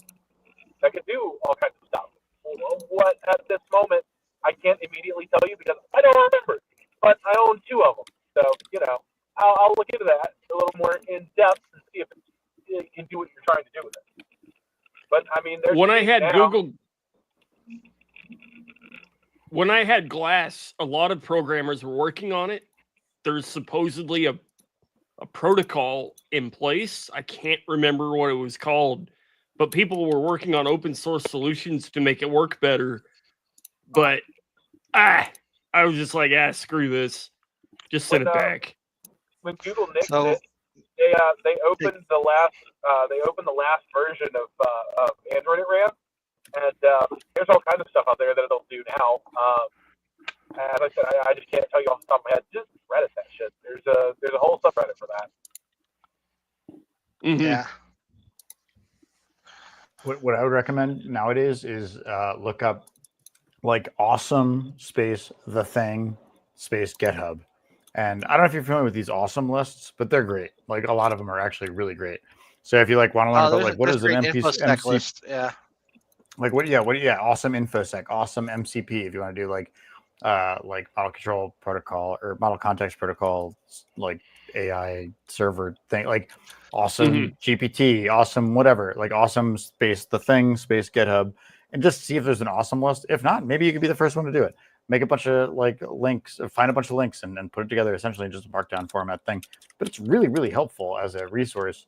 Also, like how many times do we need to say record in landscape CrowdStrong before you do it? Anyway, next. It's only so next question. Anybody here play with Meshtastic? Yes. And my favorite Meshtastic device right now is the SenseCap. This little sucker that's about a credit card size, and it recharges with little like 4 little, see that little pad. So you Bluetooth this fucker to your phone, and then it's a Meshtastic device, and you can talk to anybody else who's got one of these Meshtastic devices. Doesn't have to be this one. Other one I used to like using was this sucker, which is the LilyGo T-Deck. And this one has an antenna port kind of screwed into the case here. This is the one I'm sending Sledge if I ever get it back working again. This sucker is pretty cool too because you got a little on-screen keyboard and a battery pack. The battery pack obviously sold separately. Hey, I'll and get also it working. It's got room for a GPS thing too. I bought the GPS module but never soldered it on, and that is actually right here somewhere. But yeah, these things are fucking cool, and think of it as a giant mesh network where the more people you join it, the more people you can talk to, and more redundant it becomes. And they have these really cool plugins for it too. One of these cool plugins I found is called ATAC, and it lets you put pins on a map and show where people are in an area. So if you have this thing tethered to your phone, using your phone for GPS, and you want to say you're playing paintball and you want to be like, hey, the enemy team's over there, I spotted them, you can put a pin over there but set it to expire after like 5 minutes, so people can know like, hey, that's where the bad guys are, and they can go and then go get them, or maybe use it at a protest to identify cops. I don't know. And what mesh networking and mesh traffic basically is think of it as like you've got a couple walkie-talkies talking to each other, but each one is a repeater talking to everybody else in range, and it's just going to everybody. I think I mentioned it to you guys, which if you haven't used it, I'd be curious if you've had any success with it. I just have never been in a place where other people have it. But Briar is one of them, like Briar Patch, BRIAR, and then and that is kind of the follow-up to something called Fire Chat, which was made at Burning Man for people to be able to just like, do you want to send a message to another burner? And it just can hop over everybody's phone via Bluetooth, essentially, to the next guy, which is, I like the idea. I think it's cool. I've used these before at a concert. These are Gotenna. They work pretty much like Meshtastic, but shittier and proprietary. They'll get us a nice little signal to the other one. Speaking of sending people stuff, Trev, did you get that thing I sent you? Did it ever show up? You can't see the screen. Yeah, I got both the duck and the other thing. Thank you so much, by the way. Yeah, man, don't worry. I like this ducky. He's cute. I told you I'd send you one. Ducky! Ducky. He's good shit, man. Alt key, you clearly haven't looked at the private chat. Also, CrowdStrong, I still don't know why you're not landscape. Because I'm in a car. Am I doing what? Just the holder I have in the car. His cell phone holder. Orient. Yeah, the cell phone holder doesn't that orient. Seems like you need a better cell phone holder. I mean, you're right. I'll print one. You're gonna have to. You're gonna have to 3D print a new one. Yeah, I mean, I already 3D printed this one, and it was literally off the cuff, like an hour and a half before I left. All right. Well, it's then honestly probably cheaper to buy a Chinese one on eBay. Bear with me. Yeah, but then you can't tell everybody who gets in your car that you 3D printed your phone holder. Yeah, well, you can, but you'd be lying. That might be a decent lead-in to the tariff conversation. So I don't know if you guys knew this, but there was like a tariff waiver, like if for value of items under a certain amount, which is why like Shein and Wish and Temu were all things. But that just got thrown out. Well, maybe it's back. I don't even fucking know because the market's who and now Amazon's got Haul, which is their cheap shiny shit department. Yeah, like, and you know, whatever. I don't know. Whatever. If somebody's going to sell me something I want for less than I think it's worth, that's fine. Look, 125% is a bit much on that tariff, in my opinion. I think you already pulled back, which is what makes it so insane. I think everybody except China, and only for electronics, they right now have an exception, whereas other shit from China is still at 125, and everybody else is at 10. I don't know. I don't keep up as much as I probably should anymore. It's just too stressful with politics, man. Very rapidly. Politics has somehow found its way. So growing up, my mom always said, like, my mom has always been an old hippie, and she's always like, politics is everything. And to a certain degree, she's right. Like the fact that like I'm like not smoking a cigarette inside, but just smoking a vape inside, like that's fucking politics to a certain degree. Like everything kind of is. But like and I can hear that you're typing it into some AI thing that's going to give you some spiel, and and like it's probably going to be only up to date up to like 3 days ago, which is not fast enough. Which is partially what I really enjoy about like having a good news feeder, because then I can feed my own data into that shit and be more ahead of the curve. But that's a whole separate conversation. But Altkey, can I ask where the white power symbol comes from? Okay, can you tell me what the fuck it is? Because I don't see it, and I'm not getting it. It's the cross with the circle. It's the whole thing. Dude, that's just moons and stars. What the fuck? It's wow. a joke, everyone. Obviously, that's not a white power symbol. It's no, really. What the fuck? Thank you for calling me You- out. That was really nice. You're very welcome. You couldn't have like responded in the chat or something. Like I asked you multiple times in the private chat, and you're just ignoring me. I just mean and now you're calling icon. me racist. Okay. No, it's obviously it's a joke. I thought this was halfway shit posting, but yeah, no, it's not. When you but said also, that in the private chat, I'm like, no, really, please tell me what the fuck I did. okay, Like for real. hold on. Because like I'm actually pissed off. Like, Well, I don't mean to piss you off, actually. But I do mean to say that is kind of a thing. Okay.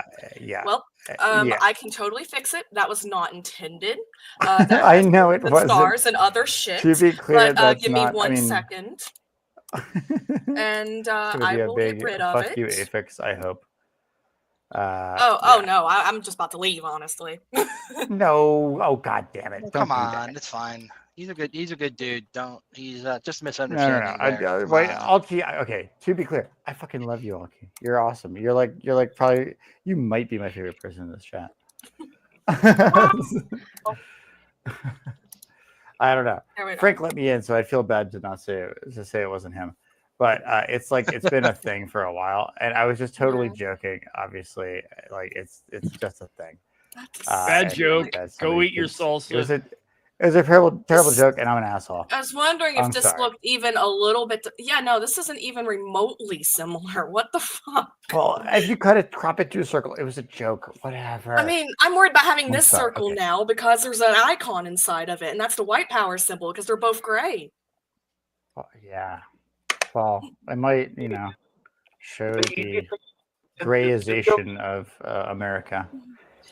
Yeah, no, okay, we're cool. Just thanks for telling me. I'm sorry. I'm just being an asshole, and we'll edit that out later, I'm sure. All right. We edit things. Only that one time when I literally bought you a license for video editing software, Sledge, so you could edit out CrowdStrong's real name because he was all worried that somebody might know his real name, and we had accidentally said it, and then everybody else started saying it all the time. All the time. No, it doesn't matter. Jesus. At this point, it's just fucking whatever. They're gonna know if they want to know, they're gonna know. So fuck it. And that's pretty much what it is. In my defense, that was like the first or second episode I was on too. So we've been doing this for almost a year. It just kind of is now. Really? Oh well. That's bullshit. So I see what you were saying there. The Celtic cross is now apparently a hate symbol. That's garbage. And they just call out everything and make it a fucking hate symbol nowadays. I had a buddy who grew up in Ireland and got shit for that, and it's like, dude, what? It's just not a thing. Yeah. But everything's a thing now. Literally, I mean, on the ADL's list, right? It's okay to be white is a hate sentence.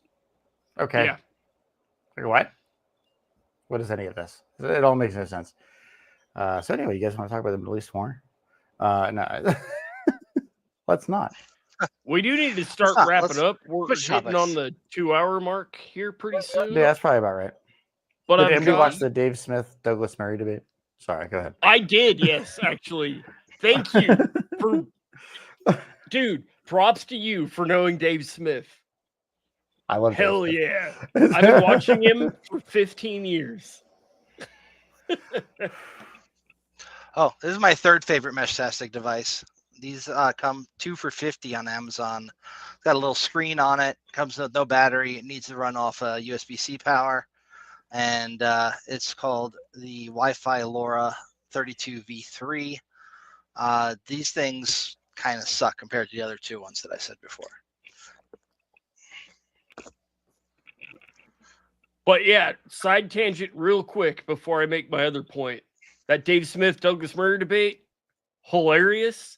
My other point is the next guest we're probably going to be having on soon wants to talk about some drama going on with the Cyber Mentor and a couple other things. So stay tuned for that. Heath Adams. Okay.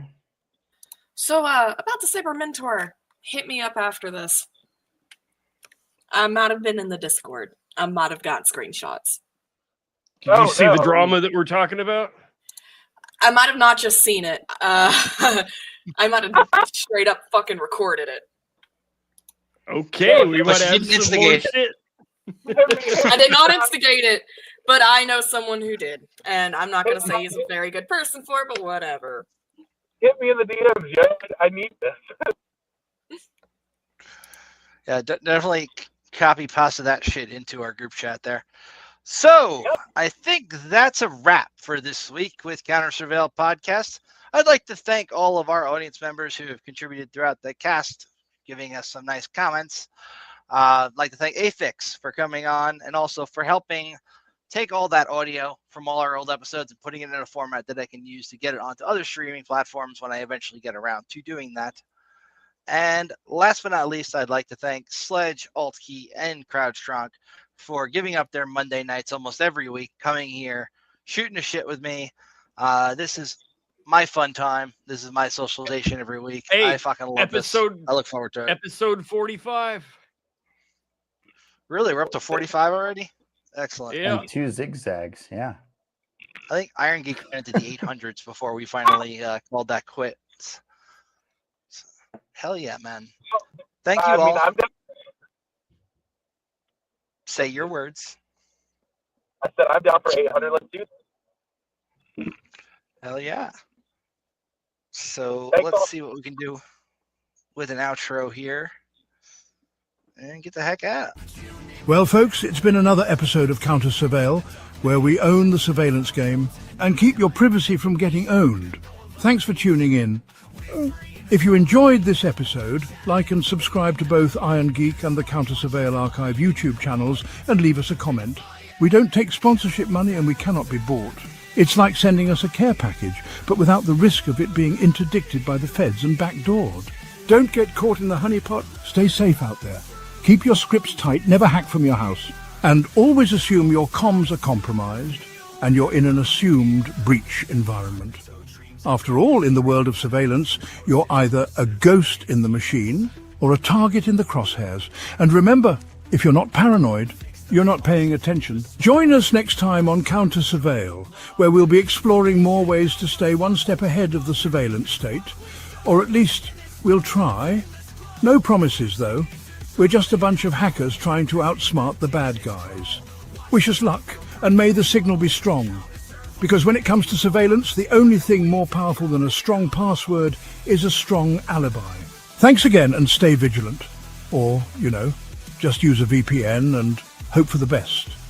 Keep it encrypted, keep it secure, and keep on hacking. Responsibly, of course. And always remember, if you can't find the back door, you're probably the one being backdoored. Until next time, stay off the grid, keep your head down and your firewall up. And if all else fails, just pretend you're a bot. No one surveils bots, right? Just don't get caught.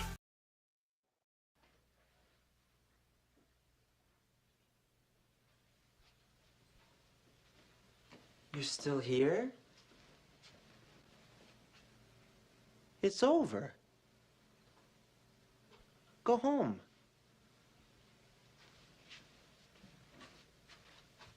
Go.